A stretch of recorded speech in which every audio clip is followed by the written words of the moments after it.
It's very difficult, in fact, to put one figure on the reality of migration in the context of climate change, and I think that's the difficulty also to give visibility to the topic.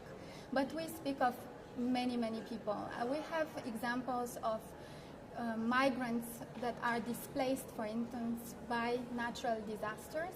Last year, 2011, almost 15 million people were displaced in the context of natural disasters, and 89% of these people were displaced in Asia. But overall, when you speak of migration in the context of climate change, you speak a lot of internal migration, and you speak a lot of people who will move from rural to urban areas. The figure of internal migration in the world today, it's over 700 million people. But it's very difficult to say how much the environment is the main driver of this migration. We know it's one of them. And another figure I can give you, it's one of from the Gallup World Poll that has asked people, do you think that the environment will be one of the factors that will make you migrate? And 1 in 10 of adult population asked in the Gallup, so over 100 countries, said they would move because of environment in the forthcoming 10 years. Right. Is it possible to say the figures are going up, the figures are increasing, even if we can't put a definite figure on it? I think there is also the awareness about the importance of environment as a driver in migration that is increasing. I think numbers are increasing because climate change acts really as an aggravator to already existing environmental damage and environmental degradation. So I think, yes, we can say that it's growing, and just now when we are talking, in fact, we have an example in the Philippines of a typhoon that is displacing people. 15.5 million, I think, thousands of people are already going into shelters. And last year in the Philippines, in the same region, in Mindanao, over, I think, 100,000 families were displaced. So we speak about many people here. Okay. So people basically moving where they don't want to be. What are the issues affecting migrants?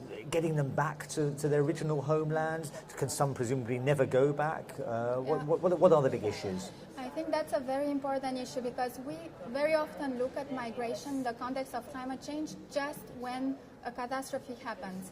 So we look at it in a very short time frame, and we treat it as a humanitarian issue, and which is right. And our organization, for instance, really assists people. In 2010, over 43 million of people were displaced by environmental disasters, and IOM has, for instance, assisted 4.3 million of them. But I think it's key, and that's very important for us here in Doha, that we don't look at migrants only as victims of climate change.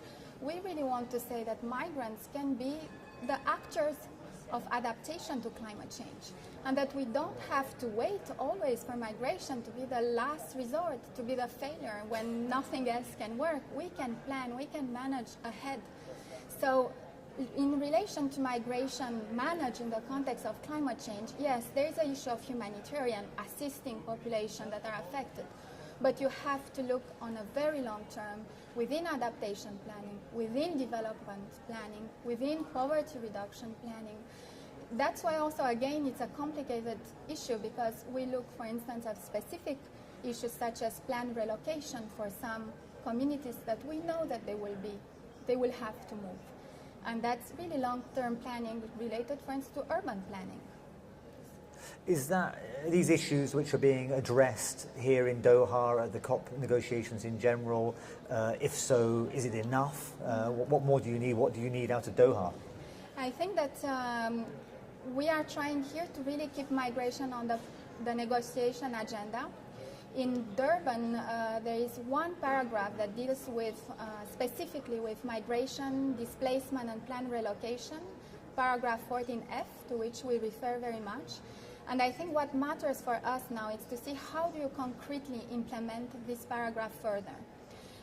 Here in Doha, I would say we have chances to be concrete in a few areas. For instance, the program for loss and damage can be a wonderful, really a very concrete way to advance on migration and to understand as well the costs of it if we don't do it in a managed way, as well as to understand that if it's planned, we can reduce the cost of what we mean by loss and damage. That's one area. Another area, I think it's really in national adaptation planning, where I think much more can be done. I think there we see that migration is still quite invisible.